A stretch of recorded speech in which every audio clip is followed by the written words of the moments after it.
2021లో జరగాల్సిన జనగణన ఎట్టకేలకు ప్రారంభం కానుంది. 2 దశల్లో జనగణన చేపట్టాలని కేంద్రం నిర్ణయించింది. తొలుత పర్వత ప్రాంత రాష్ట్రాలు, కేంద్రపాలిత ప్రాంతాల్లో ఈ ప్రక్రియ ప్రారంభం కానుంది. అనంతరం దేశంలోని మిగతా రాష్ట్రాలు, కేంద్రపాలిత ప్రాంతాలకు విస్తరించనుంది. కులగణన కూడా చేపట్టాలని ఇటీవల కేంద్ర కేబినెట్ నిర్ణయం తీసుకోవడంతో జనాభా లెక్కల సేకరణలో భాగంగా కులగణన చేపట్టనున్నారు.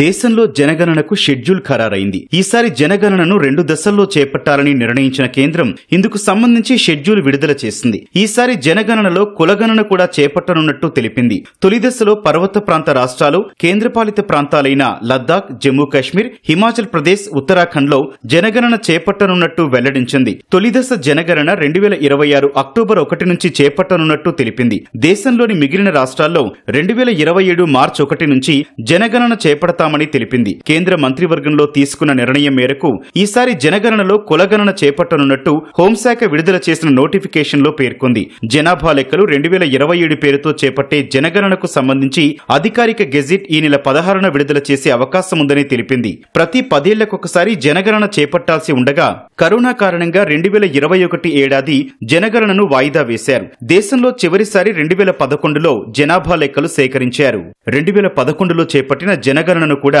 2 దశల్లో చేపట్టారు. తొలి దశలో హౌస్ లిస్టింగ్ ను చేపట్టారు. ఈ ప్రక్రియ 2010 ఏప్రిల్ 1 నుంచి సెప్టెంబర్ 30 వరకు సాగింది. రెండో దశలో జనగణనను 2011లో ఫిబ్రవరి 9 నుంచి 28 వరకు నిర్వహించారు. 2021లో జరగాల్సిన జనగణన కూడా 2 దశల్లో చేపట్టాలని భావించారు. తొలి దశను 2020 ఏప్రిల్ నుంచి సెప్టెంబర్ వరకు, రెండో దశను 2021 ఫిబ్రవరిలో నిర్వహించాలని భావించారు. అయితే 2020లో కరోనా కారణంగా ఈ ప్రక్రియ నిలిచిపోయింది.